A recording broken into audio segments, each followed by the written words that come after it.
Hey YouTube, this is Poommobile, and today I'm going to do a video on 5 cards you can put in your side/main deck to help you beat Rabbit, which in my opinion is the best deck right now.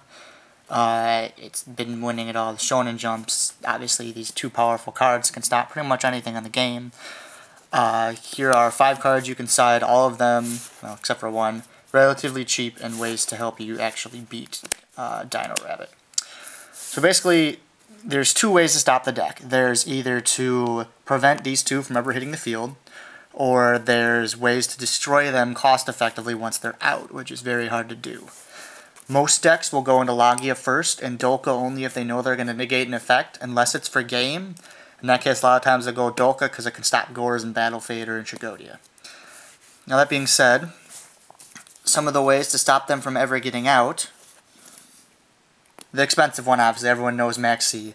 This really helps versus Rabbit decks. It gives you a +1 when they rescue Rabbit. Now, that may not seem like a big deal, but basically what you're doing, unless a Dino Rabbit plays Avarice, they get 2 Rescue Rabbit summons. 3 if they play Tour Bus. So, what you're basically doing is you're forcing them to waste one of their summon to get Logia on the field, and it gives you the +1 card that Logia takes away later by negating a card. Because that's where the power from Logia comes, is basically you bring it out and your opponent has to spend an extra card to get it off the field. Maxi gives you the extra card and the extra option, so that's a big deal. Other ways to get them out. Vanity's Emptiness, a card some people have been playing recently. Neither player can special summon monsters. Destroy this card when this is sent from the deck, or when a card is sent from the deck or field to your graveyard. This is a really good card against Rescue Rabbit. Because Rescue Rabbit is a cost, removing it, you can chain Vanity's Emptiness, Rescue Rabbit gets removed, and they don't get to bring anything out.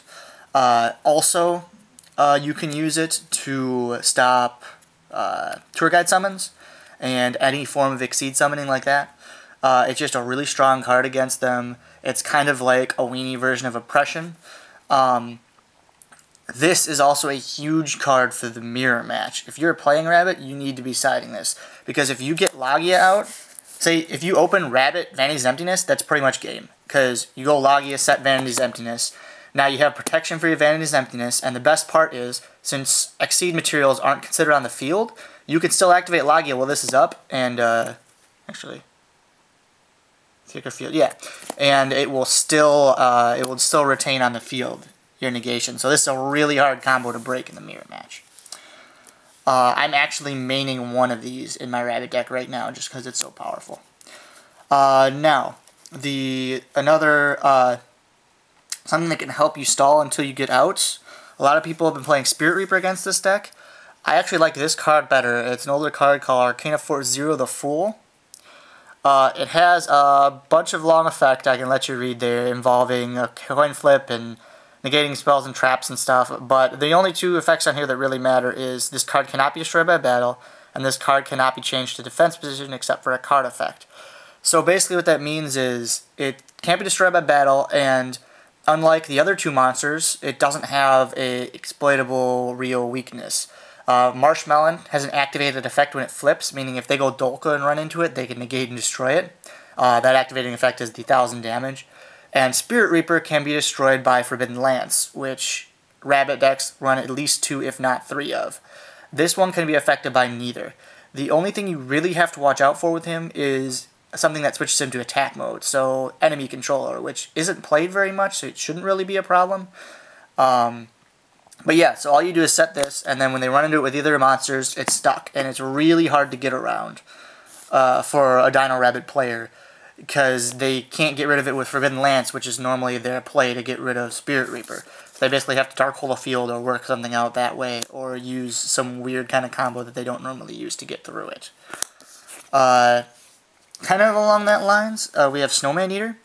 This is a really strong card because it has 1900 defense, so it blocks all their vanilla attacks. None of their vanilla monsters can get over that. Also, the normal play is to go into Logia. So when they swing with Logia, you can blow Logia up and there's nothing they can do about it because it's not a summon, spell, or trap. It's just a really strong card to put in there. Also, it's a level 3, so any level 3 exceeds you do, it helps with that too. Lastly, Smashing Ground. It's a good spell card. It's 1-for-1, and basically what it's used for is it's used to get the materials off Logia or to destroy Dolka. If they go into Dolka a lot, this is a really good card to side because you can just one-shot it. If they go into Logia, it is a -1, but I mean it removes the materials and allows you to open plays up again without, you know, sacrificing a whole bunch of cards. So yeah, these 5 cards are something you can side that will help immensely against Rabbit. There are other sides out there. If you got any ideas, leave them in the comments. Yeah, this is Poommobile, and please subscribe.